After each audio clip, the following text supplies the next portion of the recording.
is the Michael Medved Show. And another great day in this greatest nation on God's green earth, a great day when there is great agreement all across the board that the Republican Party will only thrive, will only survive, in fact, if it is more successful at reaching out to people who aren't what is called white. If it reaches out to Latinos, if it reaches out to African Americans. And it's a great day when one of our most dynamic and exciting younger political leaders actually follows the advice of many, many people and reaches out to African Americans. That is exactly what Senator Rand Paul of Kentucky did today in a speech that some are calling historic. We will play you highlights from that speech in just a few moments. But right now, before he runs off to a Senate vote, Senator Paul is able to join us. Rand Paul, how did you feel about your speech? How do you think it went when you spoke to some sometimes very skeptical students at Howard University earlier today? Well, I liked it. Howard has a great history and has had some fabulous graduates. One of the graduates I mentioned in my speech was Samuel Tucker, who was a lawyer who actually staged one of the first sit-ins in 1938 in the Alexandria Public Library and forced them to end their policy of excluding blacks. So it was a great opportunity. It was not an easy crowd. I mean, most of them, I joked at the beginning that I heard a few of them might have been Democrats, and I think they thought that was funny. And I won't convince everybody, but I think we have to start the dialogue. Well, that's exactly right. And you also made the point that the kind of economic growth policies that you and other Republicans are fighting for would actually be the most important contribution anyone could make to the African American community, wouldn't it? Yeah, right now we have black unemployment is almost twice what white unemployment is. And this has been going on for a while, but it hasn't gotten any better under the last 4 years of this policy. So really, I think the policy should be, and Republicans should be unabashed about it, we need to leave more money in the economy, which means lowering taxes. When Reagan lowered taxes, we had dramatic economic growth. Reagan created 8 million jobs in the space of a year or two, and if we did it now and extrapolated that to now, that'd be 11 to 12 million jobs. What was the most hostile kind of response you got when you delivered this long and substantive and very challenging speech? I had about 30 minutes of question and answers. We probably answered 10 or 15 questions, and I wouldn't say anybody was hostile or rude. Everybody was polite. I would say that the challenging is that, and this is something I need to grasp and learn more about, is that they say, oh, yeah, the Republican Party was fine of the emancipator and voting rights, but then you got Reagan and Nixon and you became the party of racism or whatever. I don't quite understand that, because my answer to them is our history of voting rights and civil rights and being the champion of minority rights, I don't think ever changed. I just don't think we did a very good job of continuing to talk about and give ourselves credit for how Republicans really were the champions of voting rights. Yeah, I mean, and again, when you talk about the Civil Rights Bill of 1964, you cleared up some confusion about your own position on federal civil rights legislation. Maybe you can just explain to people how this was a controversy when you were running for the U.S. Senate, but you've made your position much more pro-civil rights than a lot of people perceive. Yeah, I think when I talked about it before, because I was willing to engage in the conversation and some of the ramifications beyond race, like either smoking or making people list what's on the menu in the restaurants, that I think because I engaged in that conversation, people thought, oh, you would have voted against the Civil Rights Act. But even though I'd never said that, every liberal pundit in the world said, oh, he's against the Civil Rights Act, when I've never, ever said that. And so I did clarify today, no, I'm for the Civil Rights Act. I'm for the 14th Amendment. In fact, I'm for an expansive understanding of the 14th Amendment, that, certain privileges and immunities are your God-given rights, and that they're protected not only at the federal level, that the 14th Amendment applies them to the states as well. Okay, let me ask you a question. It's very relevant to a big new movie that's coming out on Friday about Jackie Robinson. Jackie Robinson had been a Republican. He campaigned for Richard Nixon in 1960. He turned against the Republican Party because Barry Goldwater voted against the Civil Rights Act in 1964. Did Goldwater make the right vote? Well, I think that the thing is I think what's a mistake is, and I don't think he made the right vote. I think the right vote was for it. Good. I think the mistake is to think that Barry Goldwater was a racist. Barry Goldwater was actually someone who helped to integrate the Air National Guard in Arizona, integrated his parents and grandparents, integrated their stores 20 years before anybody else did. So the mistake is that people see Barry Goldwater and say, oh, he made this decision. He made a decision, but at the same time, there was not a bone in his body that was racist, and I think he was a good man. And we lost people because of the way they decided on how much should be federal and how much should be state. And it really is a reason why a lot of the African-American vote gravitated away from us. But I think really our history is so rich, we need to repeat it, and we need to let them know that we are interested in their vote and interested in getting a second chance. Senator, last question here, and because I know you have to run and you have to vote. What about, I love what you're doing. You spoke to a national group of Latino businessmen. You spoke to the Heritage Foundation about your foreign policy. You've been reaching out, trying to build a bigger, broader coalition. Who are you going to speak to next? Now I'm going to go to California next. I'm going to come out to California, and I'm going to talk to them about how we win, how the Republican Party wins California again. That's exact. I'm at the Nixon Library right now, and we have a sold-out meeting tonight with myself and my colleagues Hugh Hewitt and Ben Shapiro, where we're going to be speaking about exactly the same thing. Great. Is turning California.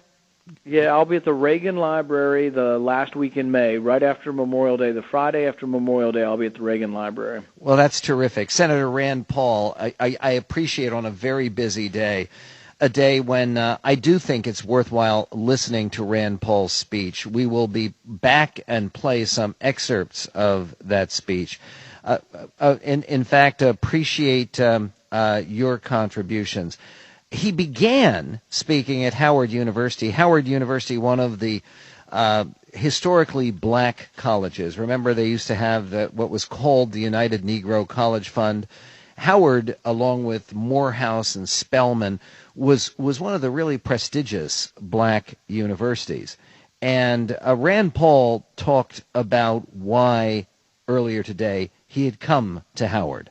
I came to Howard today not to preach or prescribe to you some special formula for you, but to say that I want a government that leaves you alone, that encourages you to write the book that becomes your future.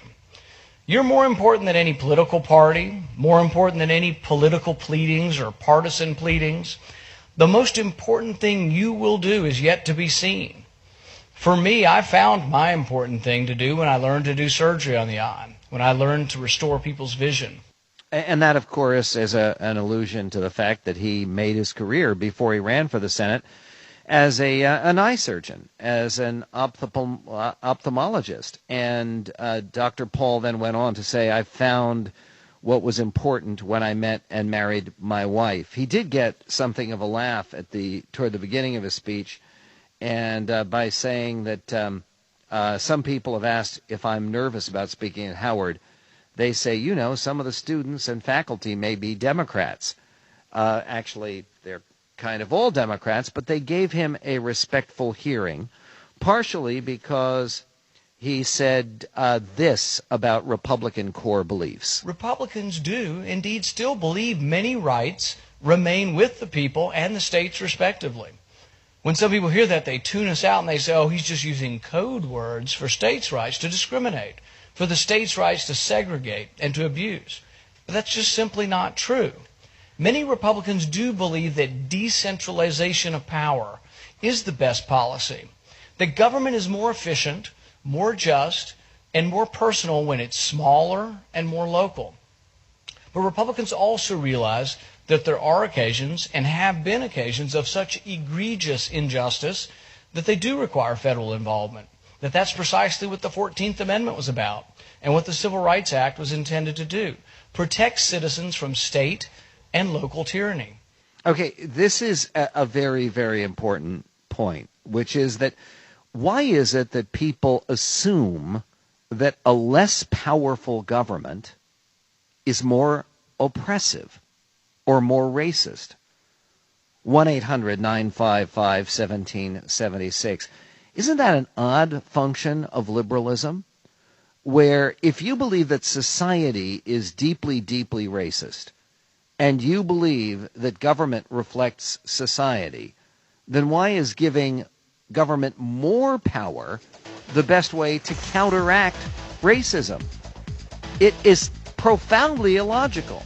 If you disagree with that proposition, you can give us a call. 1-800-955. Home improvement store prices. Talking about the speech today, the very celebrated speech earlier today at Howard University, where Rand Paul got a respectful but not an overwhelmingly positive response. He clearly was speaking about the fact that the Republican Party has a problem with the African American community. And I am delighted to see that the junior senator from Kentucky is taking the position, no, you can't write this off. You cannot say to 40 million African Americans, we don't care about you, you don't count, you don't matter. He asked this question. He said, how did the Republican Party, the party of the great emancipator, lose the trust and faith of an entire race? How did the party that elected the first black U.S. senator, the party that elected the first 20 African American congressmen, become a party that now loses 95% of the black vote? It's a good question, isn't it? And he gave an answer and also talked a little bit about some of the difficulties that Republicans have in appealing to African Americans on an economic basis. Listen. Democrats still promise unlimited federal assistance, and Republicans still offer free markets, low taxes, less regulation, but because we truly believe it will create millions of jobs for everyone. The Democrat promise is tangible, puts food on the table, but too often, I think, doesn't lead to jobs or meaningful success. The Republican promise is for policies that create economic growth. We believe lower taxes, less regulation, balanced budgets, a solvent Social Security, a solvent Medicare will all stimulate growth. Okay, he's right, of course, but you understand that when you're speaking to a college crowd, let alone a black college crowd, there may not be such enthusiasm for that prospect of economic growth and more jobs. He then challenged his audience this way. Maybe it's about time we all reassess blind allegiance to ideas that are failing our children. Every child in every neighborhood of every color, class, and background deserves a school that will help them succeed. Those of you assembled today are the American success stories. You will make it and do great things. But there is another problem that he got to immediately. In every neighborhood, white, black, or brown, there are kids who are not succeeding because they simply made mistakes or they messed up. They had kids maybe before they were married or before they were old enough to support them, or they got hooked on drugs, or they simply left school. Republicans are often miscast as uncaring or condemning of kids who make bad choices. I, for one, plan to change that. I'm working with Democratic senators to make sure that kids who have made bad decisions, such as nonviolent possession of drugs, are not imprisoned for lengthy sentences. I'm working to make sure that first-time offenders are put into counseling and not imprisoned with hardened criminals. We should not take away anyone's future over one mistake. He's right, of course, and I think that's very smart to speak in those terms to the crowd at Howard University.